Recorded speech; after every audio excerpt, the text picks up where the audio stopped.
Hi hello welcome to our channel. నేను మిశ్రీ. ఈరోజు మనం చెప్పుకోబోయే కథ రాక్షసుడు పార్ట్ 19. కథలోకి వెళ్ళే ముందు లైక్ చేయడం మర్చిపోకండి ఫ్రెండ్స్. ఓయ్ నువ్వు నువ్వు నువ్వు నేను నేనేంటి ఇక్కడ అని అడుగుతుంటే, మై డియర్ స్వీట్ హార్ట్, ఎంత హాయిగా ఉందో తెలుసా అంటూ నా ముందుకు వచ్చి తల విదిరించాడు. అతడి జుట్టు నుంచి వచ్చిన నీళ్ళని నా మీద పడి చిరాకు వచ్చింది. హాయిగా ఉందా ఎందుకు అని గట్టిగా కేక పెట్టాను. అతని మీద విరుచుకుపడ్డాను. ఎందుకు అంటావేంటి, ఇప్పటి వరకు జరిగింది గుర్తులేదా అని అడుగుతూ కళ్ళు ఎగరేశాడు ఆదిల్. నేను ఆశ్చర్యంగా కళ్ళు నోరు తెరిచి చూశాను. అతని మెడ మీద కనిపించిన నా గోటి గుర్తులకి ఆశ్చర్యంగా నోటి మీద చేయి వేసుకున్నాను నేను. నా గుండె దడదడలాడిపోయింది. ఏం జరిగింది రాత్రి? నన్ను చూసుకున్నాను చప్పున. నా డ్రెస్ కాకుండా అతనిచ్చిన డ్రెస్ నా ఒంటి మీదకి ఎలా వచ్చింది? ఒకసారి శరీరం అంతా భయం పట్టుకుంది నాకు. చిరుచెమటలు ఆవహించాయి నన్ను. ఏయ్, పిచ్చి పిచ్చిగా మాట్లాడావంటే నాకు కోపం వస్తుంది. ముందు షర్ట్ వేసుకో, చూడలేకపోతున్నా అంటూ నేను నా అరుపులకి ఏమాత్రం లెక్క చేయకుండా ఓళ్ళు విరుచుకుంటున్నాడు అతను. నన్ను చంపుకు తినాలని డిసైడ్ అయ్యావా అని గట్టిగా కేకలు వేశాను మళ్ళీ. అదేంటి అలా అంటున్నావు అని టవల్తో వెనక వైపు తుడుచుకుంటూ నన్నే చూశాడు ఆదిల్. నువ్వు చేస్తున్న పనులకి ఇంకేమనాలి, మర్యాదగా చెప్తావా లేదా, అసలు ఏం జరిగింది అని నేను అరుస్తుంటే గబుక్కున నా దగ్గరికి వచ్చాడు ఆదిల్. దెబ్బకి నోటి మీద చేయి వేసుకుని వెనక్కి జరిగాను నేను. నువ్వు ఏదైతే అనుకుంటున్నావో ఎగ్జాక్ట్లీ అదే జరిగింది అని. కానీ నా కళ్ళు ఒక్కసారిగా పెద్దవయ్యాయి. నోటి మీద రెండు చేతులు బిగుసుకున్నాయి. అంటే అలాగే వణికే గొంతుతో అడిగాను. అంటే అది కూడా నేను చెప్పాలా? నీకు తెలియదా? నువ్వేమైనా చిన్న పిల్లవా? నా కళ్ళల్లోకి చూస్తూ చెప్పాడు. ఒక్కసారిగా నా కళ్ళలో నీళ్లు గిర్రున తిరిగాయి. యూ చీటర్ అని గట్టిగా అరుస్తూ దిండి తీసుకుని అతని ముఖానికి వేసి గట్టిగా కొట్టాను. అది పట్టుకుని నన్నే చూస్తూ అది పక్కన పడేశాడు ఆదిల్. చేతుల్లో ముఖం దాచుకుని తల కిందకు వాల్చేశాను. నా జుట్టు అంతా నా ముఖం మీద పడిపోయింది. మరో 5 minutes తర్వాత అతని స్పర్శ నాకు తగిలి విసుగ్గా చూశాను అతని వంక. డ్రెస్అప్పై కనిపించాడు. ముఖం అంతా పరుచుకున్న నా జుట్టుని వెనక్కి తోస్తుంటే అతని చేతులు విసిరి కొట్టాను నేను. ఇంకా ఏం చేయాలని చూస్తున్నా? నన్ను బలవంతంగా ఇక్కడికి తీసుకువచ్చి సర్వనాశనం చేశా. నిన్ను చూసిన మొదటి రోజే తెలుసుకోవాల్సింది. తప్పు చేశాను. నీ బిహేవియర్ చూసి జెంటిల్మెన్ అనుకున్నాను. కానీ నువ్వు పెద్ద చీటర్, బీస్ట్, రాక్షసుడివి. ఒకవైపు ఒక అమ్మాయితో ప్రేమాయణం నడుపుతూ మళ్ళీ నాతో ఇలా అంటున్న నా గొంతు పట్టేసుకున్నాడు ఆదిల్ గట్టిగా. చంపేయ్, అంతకంటే నీ నుంచి నేను ఇంకేం ఆశించగలను అన్నాను ఉక్రోషంగా. షటప్ ఈడియట్, ఎందుకలా నోరు వేసుకొని పడుతున్నావు అని ఒక్కసారిగా గదవడంతో ఉలిక్కిపడ్డాను నేను అతని గొంతుకి. ఆ తేనె కళ్ళు ఈసారి నన్ను కోపంతో చూస్తున్నాయి. అతని ముఖం మరింత ఎర్రగా మారిపోయింది. వెంటనే ధైర్యం చేసి, అరిచే హక్కు, నేను నిందించే హక్కు నీకు లేదు మిస్టర్. తప్పు చేసిన వాళ్ళకు భరించాలి తప్పదు అని అతని చేతిని విసిరికొట్టి ఏమాత్రం తగ్గకుండా గట్టిగా చెప్పాను నేను. ఉఫ్, తప్పు తప్పు అంటున్నావు, ఏంటా తప్పు అనగానే చాలా కోపంగా చూశాను అతని వైపు. ఒకవైపేమో భయం, బాధ, ఏడుపు వస్తోంది నాకు. చేసిన వాడికి నీకు తెలీదా? అయినా నీకు జాలి వేయలేదా నా మీద అని ఏడుస్తూ అతని టీషర్ట్ కాలర్ గట్టిగా పట్టుకొని అడిగాను. ఈసారి అతని ముఖంలోకి కోపం లేదు. నా చుట్టూ చేసి ఇంకాస్త దగ్గరికి లాక్కోవడంతో ఉలిక్కిపడ్డాను నేను. ఆ తప్పు ఏంటో చెప్పవా, ట్రై చేస్తాను అన్నాడు. అతని సమాధానానికి నోరు తెరి చూశాను నేను. ఏం వాగుతున్నావు అని నేను అడుగుతూ విడిపించుకుంటుంటే తను ఈసారి నన్ను వదలలేదు. అలాగే పట్టుకున్నాడు. నా భుజం దగ్గర గడ్డమనించి, ప్లీజ్ ఒక్కసారి ఆ తప్పేదో చేద్దాం అంటున్న అతని మాటలకు నా గుండె వేగం ఒక్కసారిగా పెరిగి కళ్ళు చిట్లిపోయేంత బయటకు వచ్చాయి. తను ఒక్కసారిగా హత్తుకున్నాడు. నేనైతే చేయలేదు. ఇంతకీ నువ్వేం చేశావును అనుకుంటున్నావు? ఒకసారి ట్రై చేస్తే పోలా? ఏం జరగలేదని తెగ ఫీల్ అయిపోతున్నావు కదా అంటూ మరొక షాక్ ఇవ్వడానికి 2 చేతులతో అతన్ని గట్టిగా నెట్టేశాను. ఎందుకు పదే పదే నన్ను ముట్టుకుంటున్నావు? నాకు చిరాగ్గా ఉంది అని గట్టిగా అరిచి, చెప్పు ఏంటి నువ్వు అనేది? నన్నేం చేయలేదా అని గుండెల మీద చేయి వేసుకుంటూ అడిగాను. లేదు, కానీ ఏదో చేయాలని ఎక్స్పెక్ట్ చేస్తున్నా కదా, అదేంటో చెప్తే ప్రొసీడ్ అయిపోదాం. నాకు చాలా తొందరగా ఉంది అంటూ నా మీద ఒరుగుతుంటే మళ్ళీ అతన్ని నెట్టివేశాను. నిజంగానే ఏం జరగలేదు కదా, ప్రామిస్ అని అతన్నే చూస్తూ అడిగాను నేను అనుమానంగా. నాకు అర్థం కానిది ఒక విషయం ఉంది. ఏం జరగలేదా, ఏం జరగలేదా అంటున్నావు. అసలేం జరగాలో చెప్పు అనగానే నేను మాట్లాడలేదు. సైలెంట్ అయిపోయా. మన మధ్య ఏం జరగలేదని మీ అమ్మగారి మీద ప్రామిస్ చేయి అనగానే నా వైపు కొట్టేలా చూశాడు ఆదిల్. హేయ్, పిచ్చి పిచ్చిగా వాగేవంటే పళ్ళు రాలుతాయి. ఇష్టం లేని అమ్మాయి శరీరాన్ని సొంతం చేసుకునే అంత చీప్ క్యారెక్టర్ కాదు నాది. నన్ను కోరి రావాలి అంతే అన్నాడు విసుగ్గా. వెనక్కి నెట్టేశాడు నన్ను. అబ్బో, అవును కదా, ఉన్నారు కదా మిమ్మల్ని కోరి వచ్చేవాళ్ళు. వెటకారంగా అనగానే నా వైపు ఉరిమి చూశాడు ఆదిల్. కాస్త భయపడ్డాను కానీ పైకి ధైర్యం నటించాను నేను. నాకు ఒకటే నిశ్చింత. హమ్మయ్య, ఏం కాలేదు. గబుక్కున బెడ్ దిగాను. నేను బాగానే ఉన్నాను. చాలా తేలిగ్గా ఉన్నాను. సినిమాల్లో నవలల్లో చూపించే ఎఫెక్ట్స్ ఏం లేవు నాకు. ఇంతకీ నా డ్రెస్ ఎవరు మార్చారు? అసలు నాకేమైంది? ఎందుకు నాకేం గుర్తులేదు అని గట్టిగా తల విదిలించుకుంటూ అరిచాను. పట్టపగలే తప్ప తాగితే అలాగే ఉంటుంది అని వెటకారంగా అన్నాడు ఆదిల్. నేనా? ఎప్పుడు? అయినా నాకు తాగడం అలాంటి అలవాట్లు ఏం లేవు. కాస్త గట్టిగా అరిచాను. అవును పాపం, అసలు లేదు. ఒకేసారి గ్లాస్ ఎత్తేస్తావు. అతడి సన్నటి నవ్వు పెదవుల మాటన దాస్తూ చెప్తుంటే ఉక్రోషంగా చూశాను నేను. గుర్తు చేసడానికి ట్రై చేశాను. నాకు ఇచ్చిన జ్యూస్ గ్లాస్ కాకుండా అతను పట్టుకున్న తెల్ల జ్యూస్ ఒకటి కడుపులో పోసుకున్నాను. వెంటనే ఏదో తట్టినట్టుగా కళ్ళు పెద్దవి చేసి చూస్తూ, అంటే ఏంటి నువ్వనేది? నేను తాగుబోతున్నా? అసలు నువ్వే పట్టపగలే ఎలా తాగాలనుకున్నావు? మీ వల్ల నేను తాగేశాను.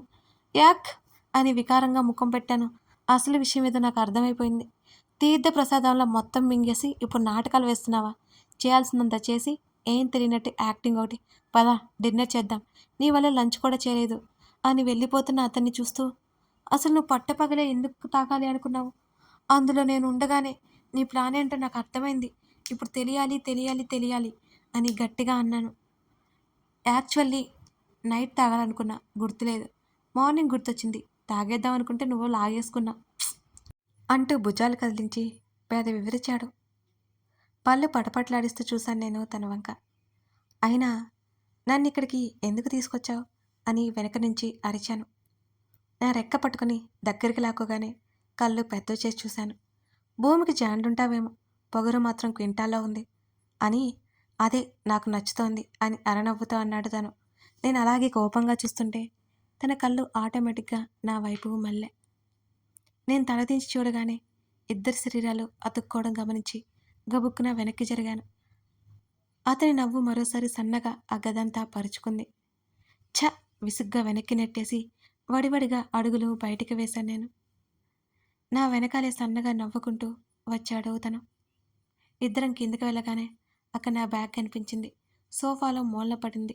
అది గబుక్కున తగిలించుకుని బయటికి వెళ్ళబోతుంటే, డిన్నర్ చేశాక నేను డ్రాప్ చేస్తాను రా అని అన్నాడు ఆదిల్. పెట్టావుగా పొట్ట నిండా, ఎండిపోయింది. ఈసారి ఇంకేం కలుపుతావో అని కోపంగా విసుగ్గా బయటికి రాగానే నా వెనకే వచ్చేశాడు. కడుపులో మాత్రం ఆకలి కేకలు విపరీతంగా మొదలయ్యాయి. కానీ నా పంతం వేయలేదు నేను. నా వెనకాల వచ్చి నన్ను లాక్కెళ్ళి కారులో పడేశాడు. ఇతనేంటి నా మీద అజమాయిషి చేలాయిస్తాడు? ఇది నాకేమాత్రం నచ్చడం లేదు. దేవుడా, ఇతని నుంచి నన్ను కాపాడే నాదుడే లేడా? అయినా ఇక్కడికి రమ్మని నేను ప్రజ్ఞకి కార్తీక్ చేత మెసేజ్ చేయించాను కదా, ప్రజ్ఞ వచ్చిందా ఇక్కడికి? ఏంటి తెగ చించుతున్నావు అని అడిగాడు. ఏం లేదన్నట్టు అడ్డంగా తల ఊపాను.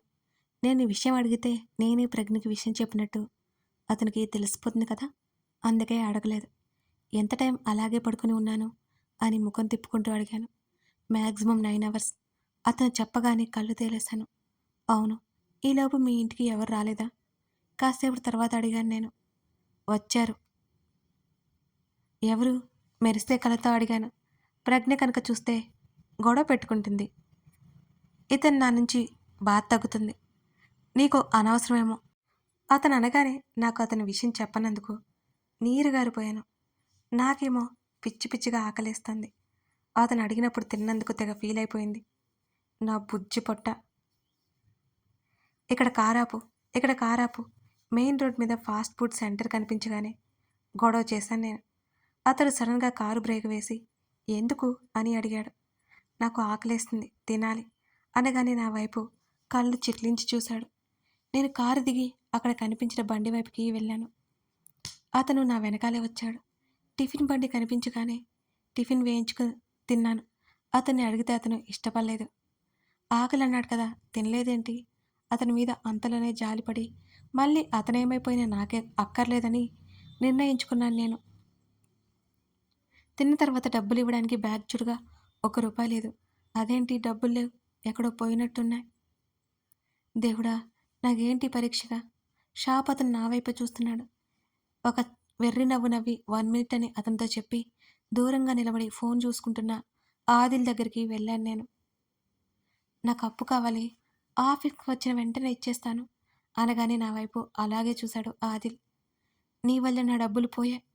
చెప్పాను కదా, మళ్ళీ రేపు తెచ్చి ఇస్తాను. ₹100 అప్పు ఇవ్వు అని మెల్లిగా అడిగాను. తను ఫోన్ ఇచ్చాడు. అరెరే, ఈ విషయం నాకు తట్టనే లేదు. వెంటనే నా ఫోన్ తీశాను. బ్యాటరీ డెడ్డే కనిపించింది. అతని ఫోన్ తీసుకొని పిన్ చెప్పాడు. ఫోన్పే చేసి వచ్చాను నేను. నాకు సమయానికి హెల్ప్ చేశాడు కదా, ఎక్కర్లేని జాలి పుట్టుకొచ్చింది అతని మీద. నువ్వు కూడా తినొచ్చు కదా అని అడిగాను నేను ఆదిల్ని. నాకు నాట్ ఇంట్రెస్టెడ్ అని రోడ్డుకి అవతల వైపు ఉన్న కారు దగ్గరికి నడుస్తూ అన్నాడు. నా మీద కోపం ఫుడ్ మీద చూపించక్కర్లేదు అని అన్నాను నేను.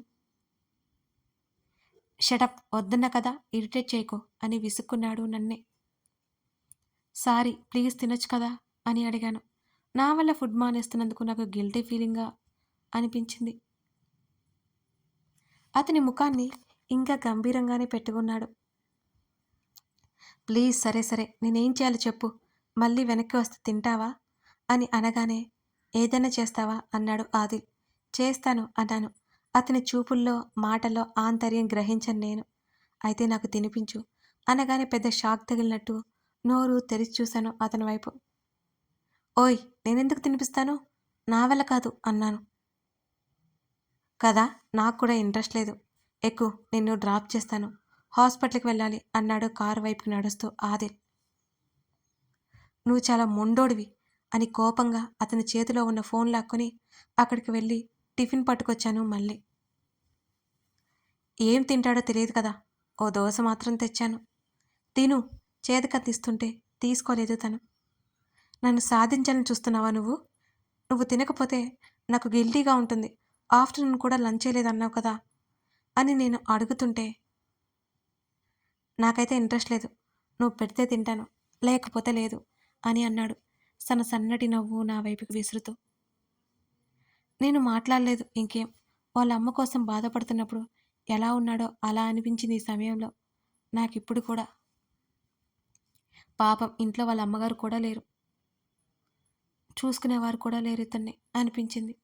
సరే తిను, ఇంకోసారి ఇలా అడక్కో, ఇదే లాస్ట్ అని నేను తినిపిస్తుంటే ముందుకు వంగి నా కళ్ళల్లోకి చూశాడు. ఎందుకో ఆ తేనె కళ్ళల్లో నీటి పొర తలుక్కున మెరిసి విద్యుత్ దీపాలలో నాకు కనిపించింది. అదో వింత కాంతిలా ఉంది. అయ్యో, ఏమైంది ఇతనికి? ఈ ఫుడ్ స్పైస్ ఉందా? అలవాట్లేదా ఏంటి? నేను చట్నీ లైట్గా అద్ది పెడితే తినేశాడు ఆదిల్. ఇంకా అనగానే షాక్ అయ్యాను. మూతి తిప్పుకుంటూ వెళ్ళి మరొకటి తెచ్చిపెట్టాను. సగం తిని చాలు అంటుంటే బలవంతంగా అతని నోట్లో కుక్కాను. మిగిలిన సగం తిని చాలు అంటుంటే బలవంతంగా కుక్కాను. మిగిలినది ఎవరు తింటారు? ఈ దగ్గర మా ఇల్లు, ఇక నువ్వు వెళ్ళిపో, నేను నడుచుకుంటూ వెళ్తాను అన్నాను. అక్కర్లేదన్నాడు. అదే చెప్తున్నా, నువ్వు అక్కర్లేదు అన్నాను నేను. వేషాలు వేయకుండా ఎక్కువ అన్నాడు. అరే, నీకు చెప్తున్నా కదా, నేనేం చిన్నపిల్ల కాదు అన్నాను. పద, నేను వాక్ చేస్తానన్నాడు. నేను నోరు తెరిచి చూశాను. నీ ఇష్టం అంటూ అతనితో పాటు నడిచాను. అచ్చం ఆ రోజు హాస్పిటల్కి వెళ్ళినప్పుడు, కాఫీ షాప్కి వెళ్ళినప్పుడు ఎలా అయితే నాకు అనిపించిందో ఇప్పుడు కూడా అలాగే అనిపించింది. నువ్వెందుకు నన్ను ఇరిటేట్ చేస్తున్నావు అని కాసేపటి తర్వాత అడిగాను నేను. ఏం చెప్తాడా అని చూస్తున్నాను అతని వైపు. నా వైపు తల తిప్పి చూశాడు. కథ కొనసాగుతోంది. కథ నచ్చితే లైక్ చేసి కామెంట్ చేయండి. ఇలా ఇలా ఇలా ఆదిల్, మన సాక్షి జర్నీ సాగుతుంది. మరి ప్రజ్ఞ సంగతి ఏంటి? ప్రజ్ఞ కథ ఏంటి? ప్రజ్ఞ ఏమైపోవాలి? ఇవన్నీ తెలుసుకోవాలంటే మిగిలిన కథ చూడాల్సిందే. కథ నచ్చితే లైక్ చేసి కామెంట్ చేయడం మిస్ చేయకండి friends. Thank you for watching this video. మరో ఎపిసోడ్తో మనం మళ్ళీ కలుద్దాం.